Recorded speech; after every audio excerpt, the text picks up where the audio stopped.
뭐 그릇 똑같아요. 구제. 뭐 우리가 중생을 구제한다. 하여튼 그 구제에 대해서 불교는 기본적으로 깨달음이 종교에 들어갑니다. 깨달음이 종교. 그래서 이제 깨달음의 종교는 어떤 본인의 어떤 그 정신적 각성이라든가 아니면 어떤 뭐 엄청난 지혜를 개발한다든가 뭐 이런 용어에 사용을 하는 건데 그것이랑 구제랑 직접적인 관련성을 좀 논하기는 힘들다.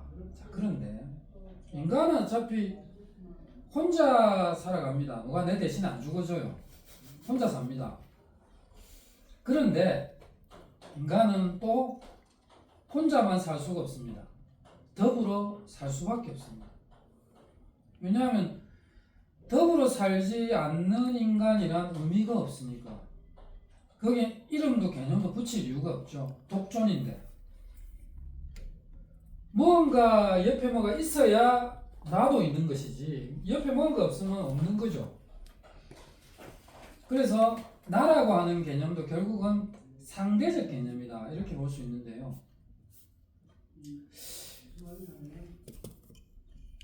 그렇다면 아주 모순에 접하죠. 인간은 혼자 살아갈 수밖에 없지만 또한 혼자서는 살아갈 수 없는 존재다라고 하는 규정이 생깁니다. 그래서 초기 불교 이래로 불교는 기본적으로 그 깨달음의 획득이 가장 1차적인 그 종교의 정체성이었어요. 1차적인 목적. 그래서 불교는 기본적으로 신도 부정합니다. 여기서 말하는 신이란 전지전능해서 이 세계를 만들어내고 이 세계를 유지해 나가고 이 세계의 파멸 또한 철저히 자신만의 권리로 가지는 그런 존재. 뭐 가드라고 하는 표현도 좋고요. 로드라는 표현 쓰기도 하죠. 근데 이러한 존재 자체를 불교는 부정해버립니다. 그런 건 존재하지 않는다.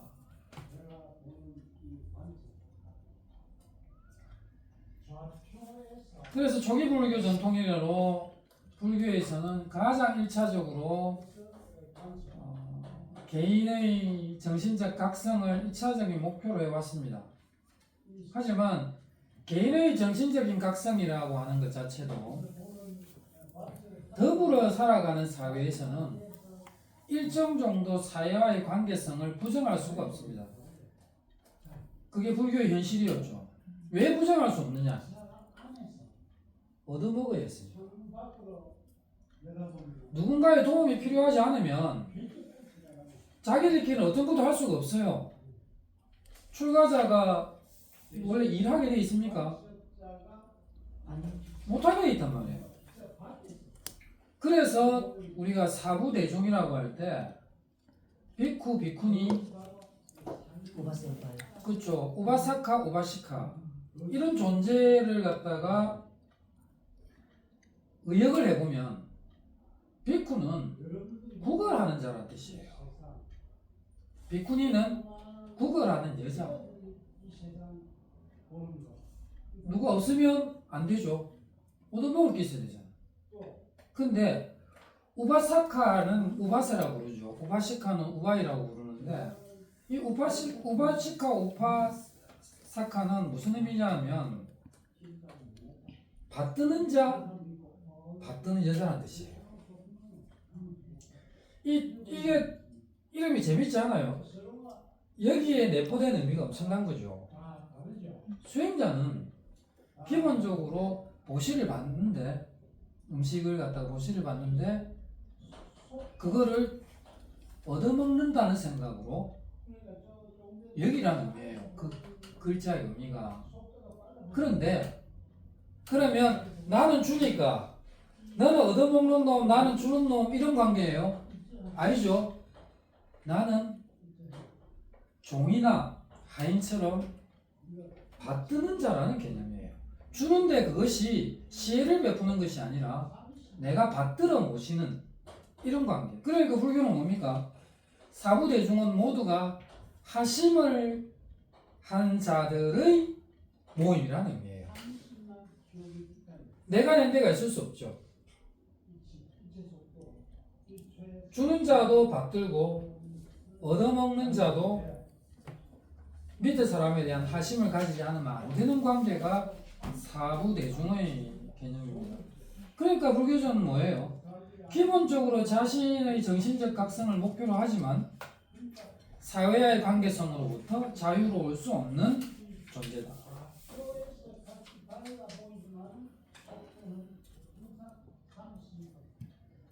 대승불교가 이제 일어났던 이유는 그렇게 받드는 자와 얻어먹는 자의 관계에 균열이 온 겁니다. 어떤 균열이 왔느냐? 기독교가 종교혁명이 일어나죠. 종교혁명. 불교 같은 경우도 알고 보면 불교의 일종의 종교혁명입니다. 균열이 일어나요. 양자가 공통점이.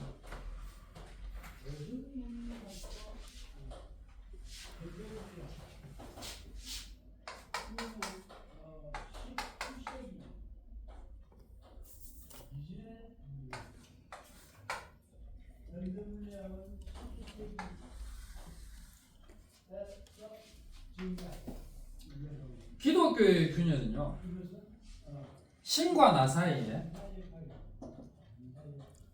교회가 있었어요. 여기서의 교회는 지금 개신교 예배당을 말하는 거 아닙니다. 원래 정통 기독교, 그러니까 옛날로 말하면 요즘 표현은 가톨릭 이거밖에 없었죠. 종교혁명, 루터나 칼뱅이 종교혁명이 있기 전까지는 이 종교밖에 없었어요. 기독교가. 신과 나 사이에 교회가 낀 거예요. 왜냐하면 교회의 권위가 너무 세졌죠. 이 당시는 교황이 각 나라의 왕도 임명하던 시절이었잖아. 그 시절이 뭡니까? 우리 이름은 암흑의 시대, 중세 시대예요. 신학이 모든 철학을 눌러버리죠. 그래서 우리 철학 입장에서는 신학이 억수로 미워요. 왜냐하면 플라톤이 만들었던 아카데메이아가 딱 중세시대 출발 알리는 신호가 뭐냐면 아카데메이아의 폐쇄. 철학을 할 수 있는 공간 자체를 없애버린 거예요. 신학으로 대체되어버리죠. 그래서 모든 철학은 신학의 하부로 들어가 버립니다. 이런 시대가 우리가 흔히 암흑의 시대라고 부르는데, 이 시대에는 교회의 권위가 너무 강하다 보니까 원래 우리가 기도하면 누구한테 합니까? 신한테 하잖아요.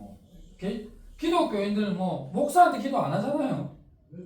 신한테 하는데 이 교회의 권위가 너무 세가지고 내하고 신과의 관계를 차단합니다. 네가 원하는 게 있으면 신한테 절대 다이렉트로 못 가. 요 거쳐서 가야 돼. 그러면 교회는 뭡니까? 어떤 개인이 신에게 뭔가 갈구하는 바가 있으면 신에게 직접 하면 안 되라고 하는 식이 중세시대에 쫙 있죠. 교회에 보고를 할. 그러면 교회에서 신부님이 대신 전달하는 패턴이죠. 그러니까 신부님이 전화하는 거죠. 여우한테 보소 그 스톡홀름에 사는 빈센트한테 빈센트가 요즘 이런 고통이 있으니까 그한테 은총을 좀 베푸소 이러면 신이 그한테 은총을 베푸는 패턴이야. 그 패턴. 교회가 중재자죠. 그러니까 신과 나와의 관계를 차단하고 있었던 겁니다. 그 대신에 교회는 점점점 부가 쌓이고 권위가 쌓이죠. 맨입이 되는 게 있어요. 여러분 절에 그 지장제일날 기도 붙이도 계좌 쌓아야 되잖아. 그 종교가 중간에 끼니까 이 교회가 막강해지죠. 돈과 권력을 다지는 거대 집단이 되죠. 이게 이걸 깨자 말이지. 이거 균열시키지 않으면 그 여호와가 원하는 그런 세상으로부터 점점 멀어지는 거다. 너무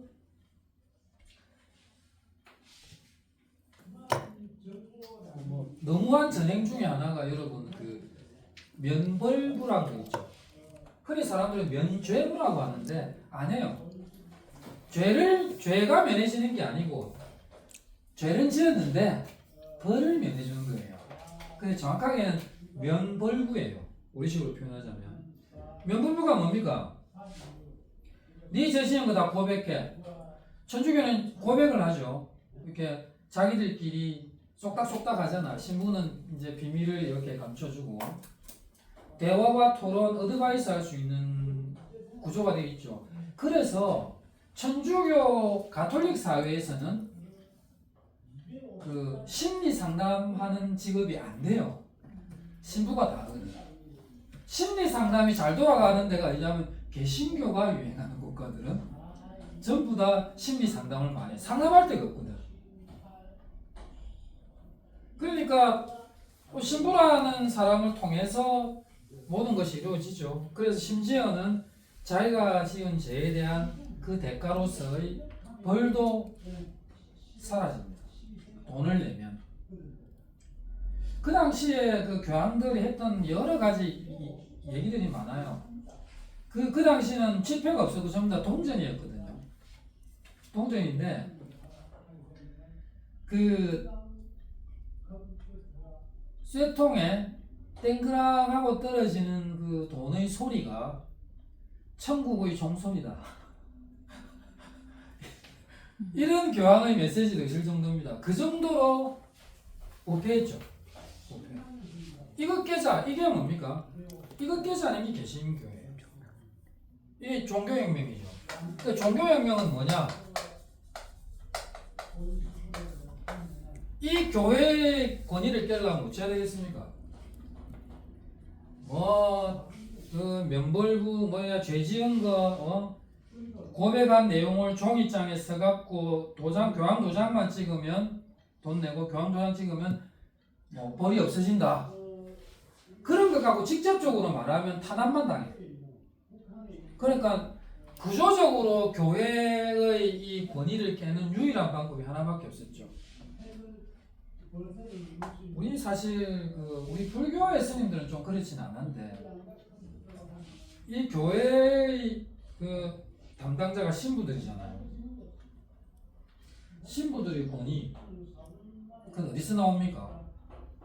우리가 왜 신부님을 존경하고 우리 비구니 스님들을 우리가 평민 이상으로 존경하는 이유가 있잖아요.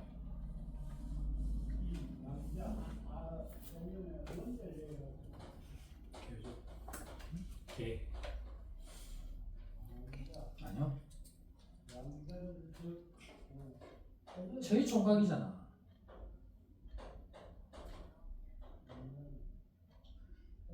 옛날에 서남사에 계셨던 그 노장 스님이 한 분 계신데 어느 날 가을에 낙엽이 들어서 비지를 하고 있는데 신도가 탁 한 분 와요.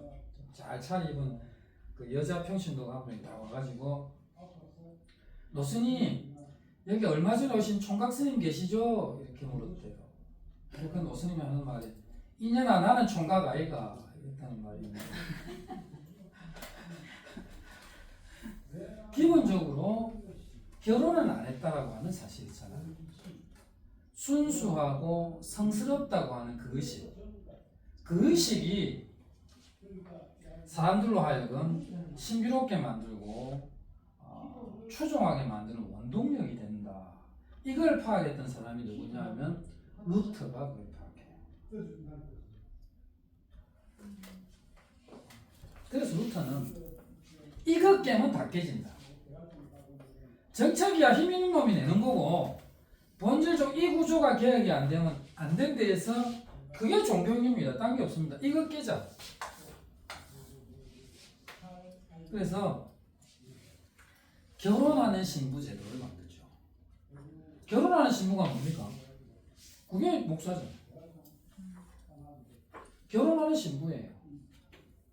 사제직에서 근무를 하지만 그 사람을 신성한 존재가 아니라 우리 옆에 일반적으로 있는 사람들이고 그저 그런 사람들보다 공부를 많이 하거나 신기에 더 가까운 자들, 이렇게 규정을 딱 내려버려요. 결혼하는 신부 제도가 종교혁명입니다. 딴 거는 교리적으로 달라진 게 하나도 없어요. 그거 말고 다른 게 있나요? 여러분 생각에 신부님하고 목사님하고 뭐가 달라요? 결혼 유무를 빼고. 물론 이런 건 있죠. 개신교 목사는 공부 때리시기도 안 한다, 이런 건 있어요. 재미난 거는요, 이 신부님들은 예수님의 사대복음서를 엄청나게 공부합니다.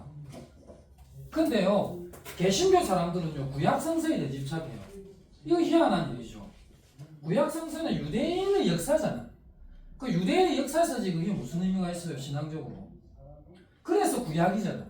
옛날 약속. 예수님이 딱 태어나면서 새로운 약속의 시대가 열렸단 말이에요. 구약에서의 그 여호와는 응징하는 분노의 신이었어요. 자기 뜻대로 안 되면 막 물로 아들을 아잡내고 불로 아들을 아잡내는 신입니다. 근데 신약에서의 신은 뭡니까? 지역 감정이 없고 성평등을 이루는 그런 평화의 메시지를 주는 신으로 변모된 게 신약이란 말이에요. 근데 이상하게 개신교 사람들이 외려 구약은 저 의미가 없는 거예요. 유대인 역사서이기 때문에. 참고 사항이지 실은 예수님의 포인트는 사복음서가 제일 포인트인데 막상 개신교의 목사들은 사복음서 공부를 제대로 하는 사람이 없어요. 그 사복음서 공부를 가장 지금도 열심히 하는 팀이 가톨릭의 신부입니다. 아주 재미난 현상이죠. 그러면서 개신교는 그 복음서 연구를 안 하니까 매우 지역적인 문제로 자기들끼리 종파가 형성이 돼요. 가톨릭은 종파가 있습니까? 없어요. 근데 개신교는 종파가 많죠. 우리나라에 있는 개신교는 종파가 1000개 넘어요. 우리 뭐 옛날에 뭐 세월호 사고 치고 하는 복음 침례부터 해서 근데 전부 다 기독교예요. 뭐 집단 뭐 신앙하다가 막 죽고 하는 게 전부 다 개신교의 종파들이죠. 그러니까 지역적인 문제를 가지고 걔네들은 막 찢어져요. 가톨릭은 적어도 그렇지는 않아죠. 심지어는 미국에 있는 어느 종파는 뱀을 숭배하는 종파도 있어요. 아예 그 예배당에서 예배 보는데 앞에 관에 뱀이 막 뱀 넣어놓고 있는.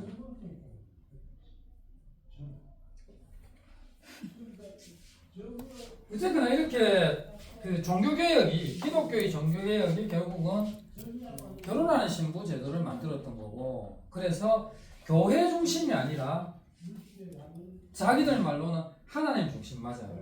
하나님 중심 해야 돼요. 근데 여러분 하나님 기독교의 그 교회에 요즘 옛날에는 그 등사기로 막 밀었어요. 우리 때는 제가 어릴 때는 그 뭐야 주보 이런 거 되잖아요. 주보 월보 이런 거 되잖아요. 근데 거기 보면 주보나 월보에 요즘 교회들 딱 우여고 상단에 좌측 내지는 우측에 딱 보면은 하나님 중심, 성경 중심, 교회 중심이라 써놨어. 개신교는 그러면 안 되죠. 교회 중심 하지 말자고 나온 종교잖아요. 그래서 영락교회 다니는 놈은 저 밀양 사는데도 일요일마다 부산 내려오는 사람도 있어. 미친 짓이죠. 교회 중심 이거 하지 말자고 종교혁명 일으켰는데, 개신교의 주보나 얼보에 사각에다가 표처럼 그게 교회 중심 나온다는 건 뭐예요? 그게 한마디로 타락 중심이에요. 타락 중심. 교회도 지금은 이제 대형화가 돼가지고요. 구멍가게 교회 문 다 닫고 있죠. 대형 교회만 살아나고. 절도 그런 추세로 가고 있습니다. 절도 그런 추세로 가고 있는데, 어쨌거나 기독교의 종교혁명이 성직자의 본의를 깨는 데서 출발을 했다면 불교의 종교혁명이라고 할 수 있는 대승불교는 무슨 뭘 균열시키기 위해서 왔느냐? 기본적으로 뭡니까? 불교는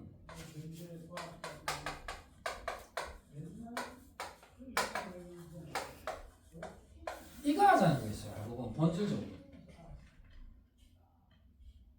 사부대중을 확립시키자. 그러니까 뭡니까? 불교의 정체성을 회복하자는 말이었죠. 자, 참 이렇게 우리 그 14비법에서도 잠시 얘기했지만 계율의 지킴의 문제는 주로 먹는 거랑 관련이 많아요. 먹는 거랑 관련이 많을 수밖에 없죠. 왜냐? 얻어먹어야 되니까. 그 다음에 음식은 저장하면 안 되니까. 이런 것들이에요. 그 다음에 음식은 일정 시간을 넘으면 못 먹으니까. 오후는 비식시니까. 그러니까 먹는 데 대한 규정이 많아질 수밖에 없죠. 거의 먹는 거죠. 물이냐, 이것이 물이냐, 이것이 음료냐, 이것이 술이냐, 아니냐, 이것을 때를 넘가서 묻어도 되냐, 안 되냐. 각가지 먹는 게 많아질 수밖에 없어요. 우리가 아까 말했다시피 구걸하는 자라는 의미와 받드는 자라고 하는 의미가 이렇게 사진 한 장으로 찍는다면 뭐겠습니까? 탁발하러 갔을 때 거기다가 음식을 공양 올리는 그 모습이 딱 요 장면이에요. 사부대중 장면. 그렇겠죠? 탁발 갔는데 거기에 제과자가 거기에다 뭘 넣어주는 요 장면이 바로 사부대중의 관계예요. 근데 이게 깨져버렸잖아요. 성원이 저때도 얘기했죠. 기본적으로 부유한 상인들이 불교에 많이 귀를 했어요. 상인들, 부유한 상인들, 그러니까 돈 많은 자들이죠. 그 다음에 아쇼카 왕 이후로 국왕이 엄청나게 토지와 자원을 줘요. 그 다음에 또 뭐가 있었습니까? 슈라세나를 쓴다는 그 여성 유녀 집단들, 그분들은 어차피 결혼은 안 되고 재산은 많고 나이가 들면 불교로 귀의를 하게 됩니다. 비구니 교단이 있습니다. 자, 그러니까 불교는 사원의 재산이 어마어마하게 형성된 거죠. 그럼 그분들이 교단의 보호를 받으면서 특정한 수행처에서 수행을 하는 데 있어서 워낙 재산이 많으니까 그러고 자신의 정신적 각성, 깨달음을 위해서 수행을 계속 해야 되니까 수행하기 용인하기 위해서는 밤으로 탁발하러 왔다 갔다가 하는 시간과 수고로움도 들고 그 나중에 어떻게 되겠어요? 부유하니까 제과자가 승원 내의 식당에서 음식을 만들어서 제공하게 됩니다. 그러니까 뭡니까? 나갈 일이 이제 없죠. 물론 그래도 나가는 교단의 사람들도 있어. 부파불교가 한 20개 정도 되니까 20개의 부파가 있었으니까. 근데 대개의 경우는 수행처에서 쉽게 말하면 햄밥을 공양을 하고 거기서 수행을 하고 그러니까 옛날처럼 왔다 갔다 하면 배도 많이 고프고 할 건데 이제 배도 별로 안 고프겠죠. 하지만 먹고 난 뒤에 운동 삼아 경행을 또 많이 할 수밖에 없죠. 그래서 워킹 메디테이션도 아주 발달하게 되죠. 그러면서 뭡니까? 스님들의 훨씬 쾌적한 조건에서의 수행처로 이 교단이 형성이 쫙 되기 시작합니다. 그럼 이분들이 우리를 접할 일이 있나요? 없죠. 한마디로 저 삼성이나 LG 같은 재벌들이 그냥 막 밥차 한 수십 대 해가지고 거대 성원에다가 보시하러 갈 때 그러면 그런 큰 보시를 하는 사람이면 그래도 그 관리하는 스님이 만나줘야지. 그래 안 되겠습니까? 그 일반의 우리 평민들이 그 교단에 뭐 찐빵 사들고 하면 받아주겠습니까? 사부대중이 균열이 일어난 거예요. 구걸하는 자와 그 받드는 자의 관계가 형성이 안 되기 시작했죠. 간격이 생겨버립니다. 자, 그러면 이 간격을 잇자. 이걸 이해하려면 어찌해야 되겠노? 우리 내수행이라는 것 자체를 뭐로 바꿔보냐면 중생의 구제와 등치시켜버립니다.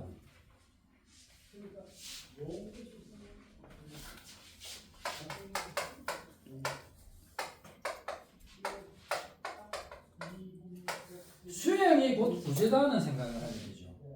그러니까 수행이 별게 아니고 타인을 위하거나 중생을 돕는 그것 자체가 뭐다? 수행이다.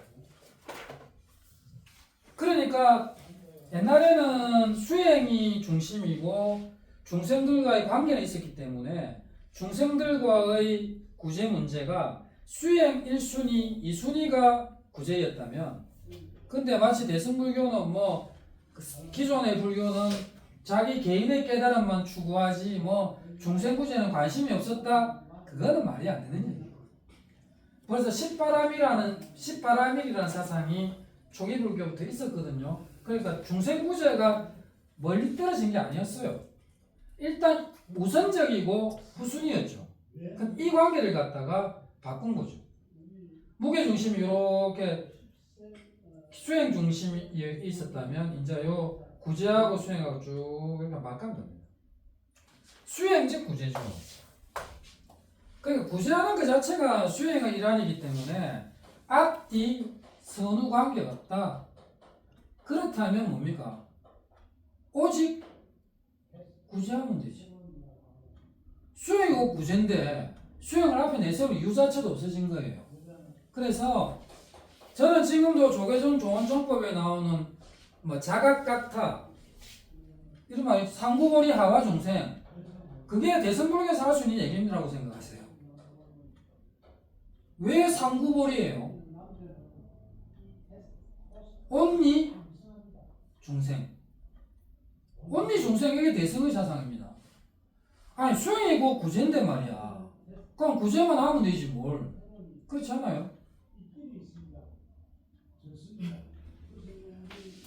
그러니까 이 구제라고 하는 이 의미는 두 가지 의미가 함축되어 있어요. 하나는 타인의 구제고 하나는 내 구제예요. 수행적 구제니까.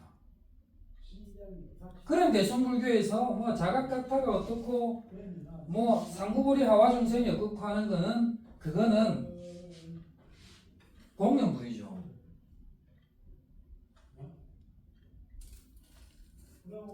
그러니까 대승불교는 그렇다는 얘기예요. 대승불교의 표상의 문제는 이제 구제와 수행을 저울 평균치로 보면 딱 중간에 올려놨어요. 양자가 융통하면 돼요. 근데 벌써 상구이라는 순간 뭡니까? 무게중심이 보리 쪽으로 싹 가잖아요. 이걸 올려놔야지. 이거를. 원래 대승불교의 본령은 그렇다는 거예요. 그거 하려고 종교 개혁이 일어난 겁니다. 그게 대승불교였어요. 수행과 구제의 문제를 평균율을 딱 맞추고 사부대중의 정체성을 확립하자. 이게 대승불교였죠. 자, 이걸 하려면 뭐가 있어야 돼요? 자, 이거를 확산시키려면 다양한 방편이 생겨나야 되잖아.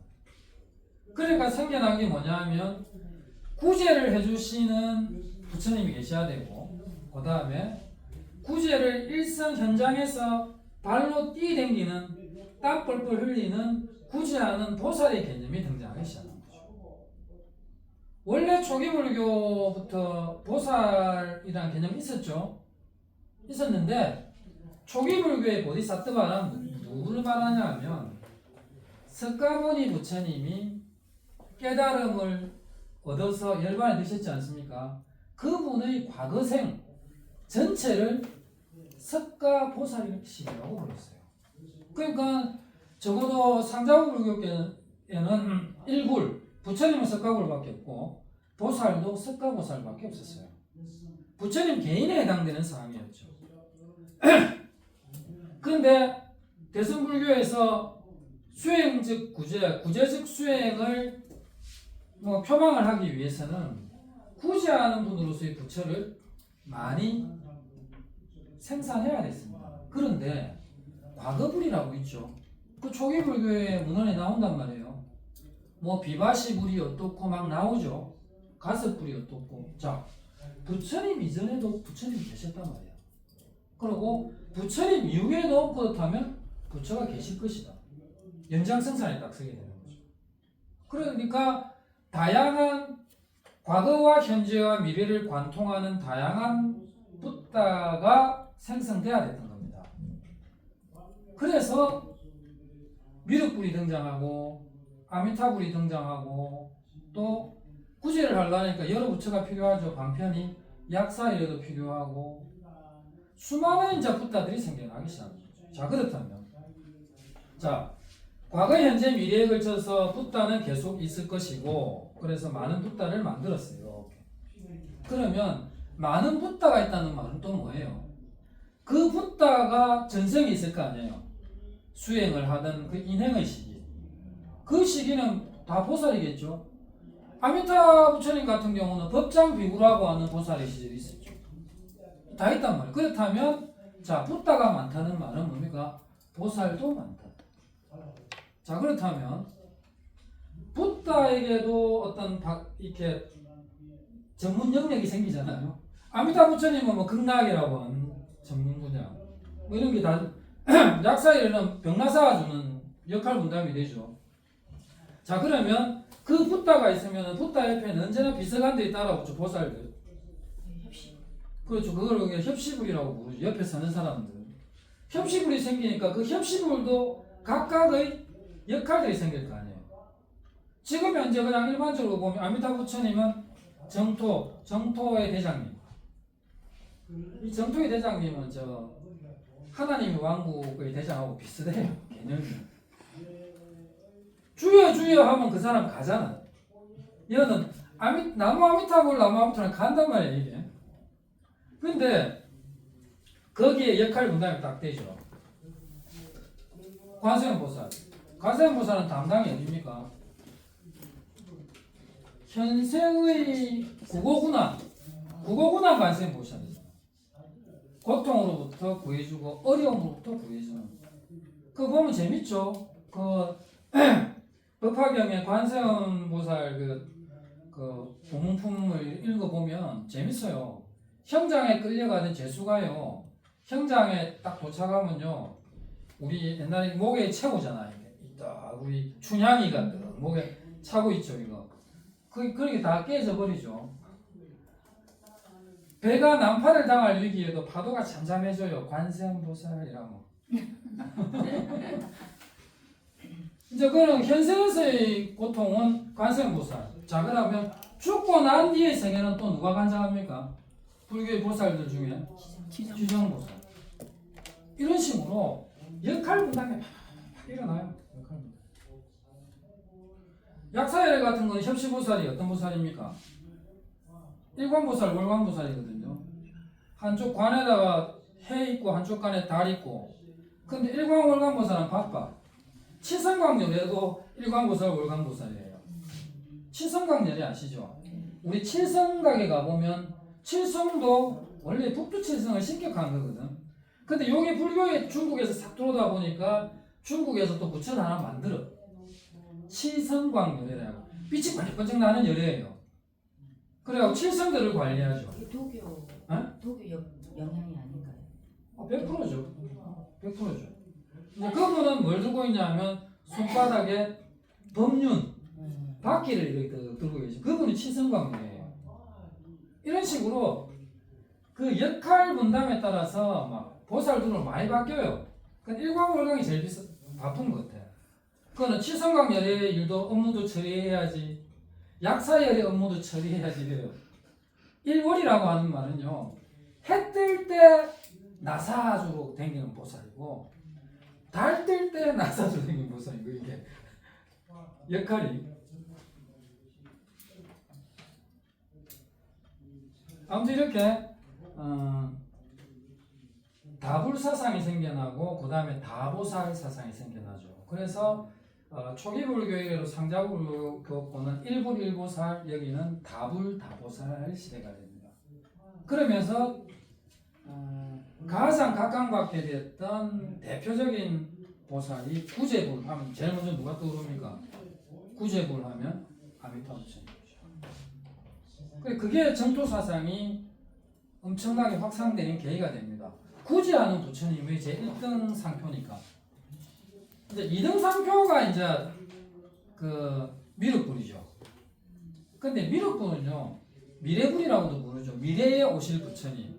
근데 경전상으로는 56억 7천만 년 뒤인데 어느 천년에 여기서 말하는 56억 7천만이란 숫자는 먼 훗날에 이렇게 생각하시면 됩니다. 먼 훗날에 그거를 숫자 계산하고 앉았다면 얼빠진 놈이죠. 그걸 뭐 계산할 가치가 뭐 있어요. 어차피 만든 개념입니다.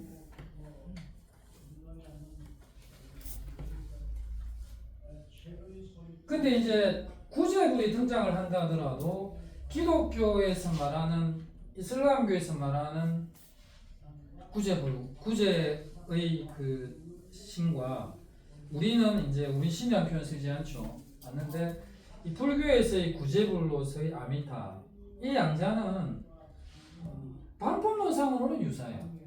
방법론상으로는 유사해요. 하지만 내용상으로는 완전히 다릅니다.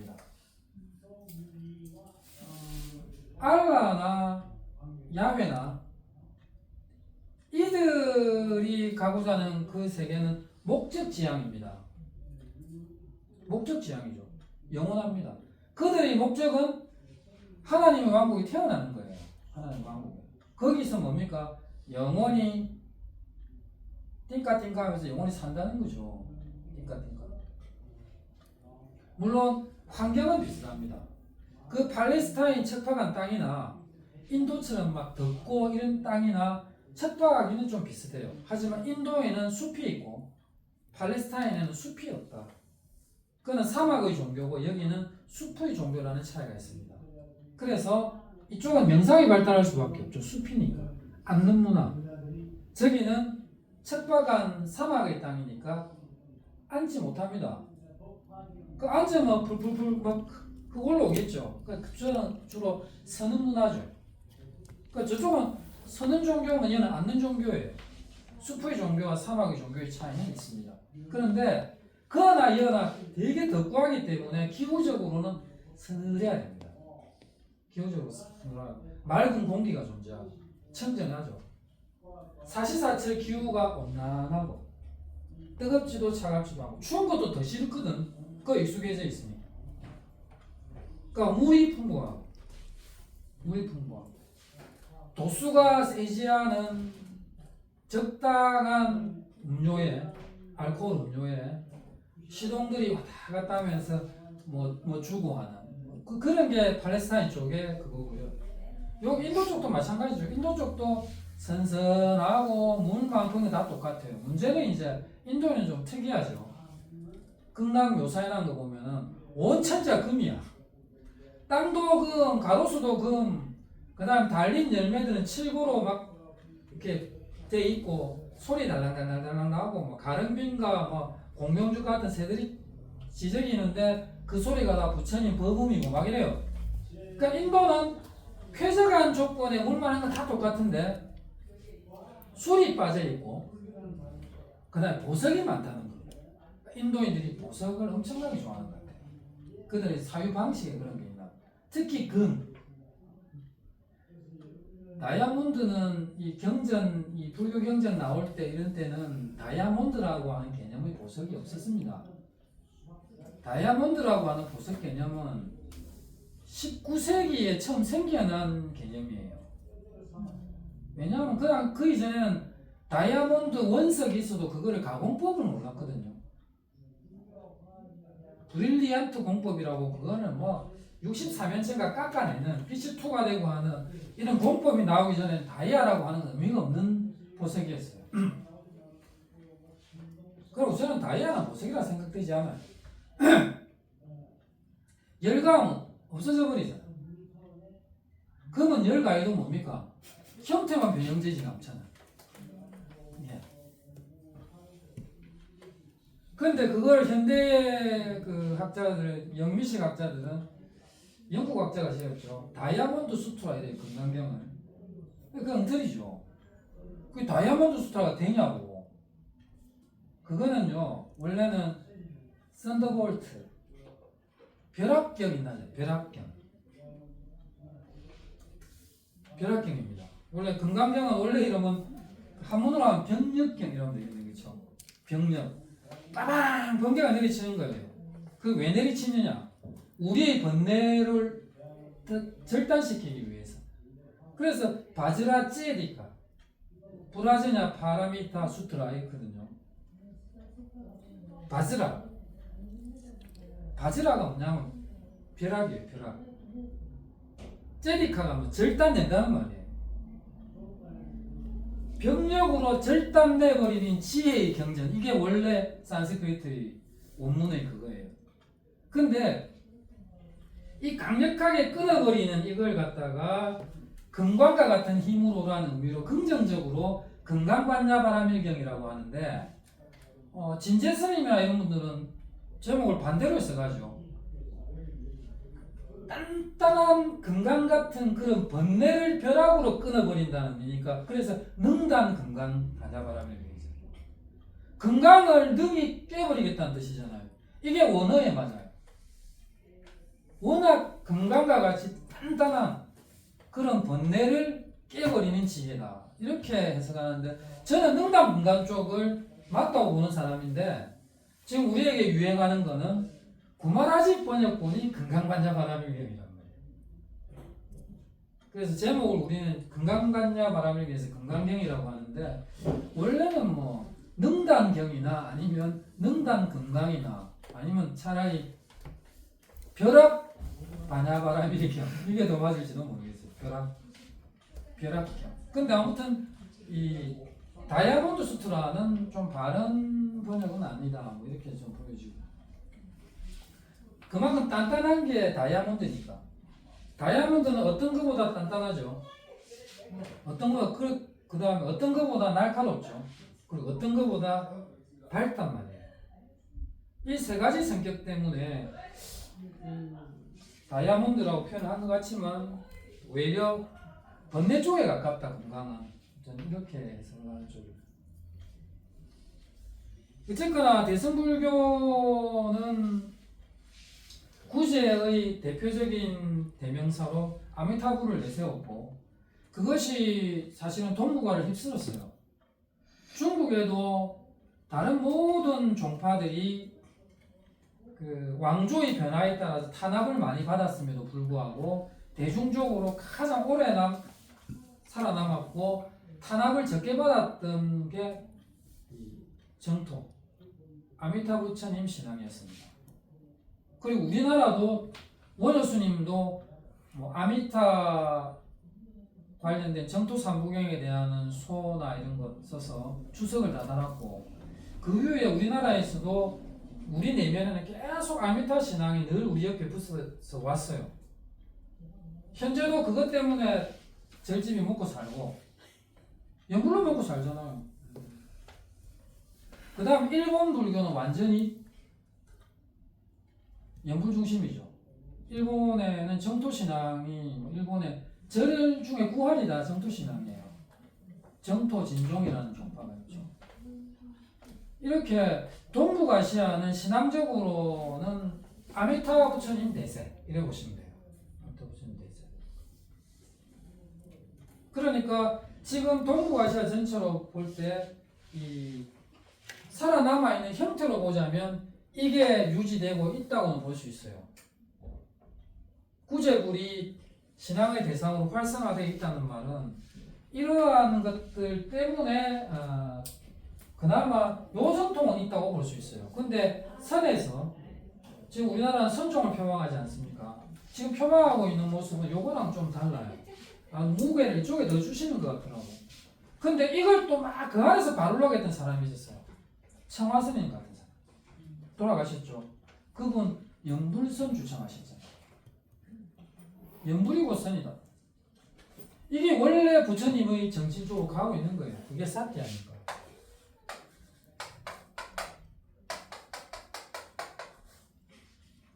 영불선이란 말은 사티예요. 영불하고 선하고 공통점이 뭡니까? 사티죠.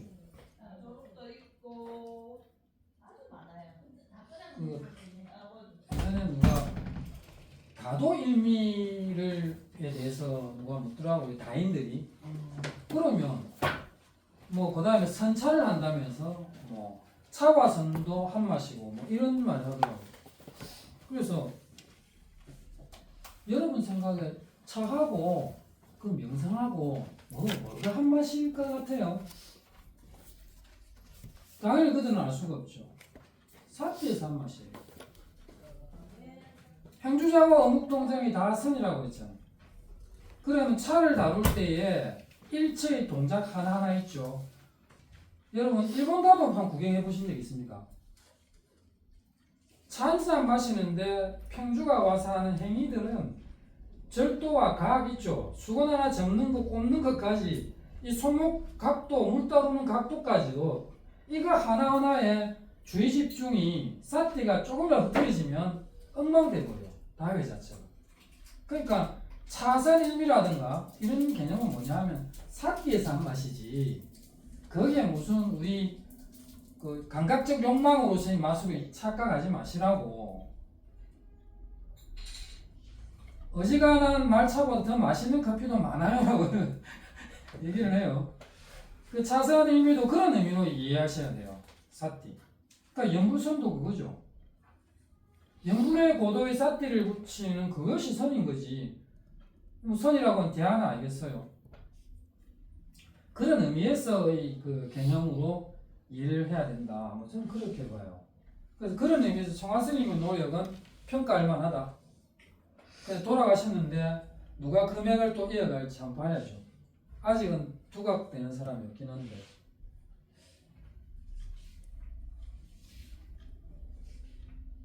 몇 시부터입니까? 네, 3시부터. 아직 결말이 안 났는데.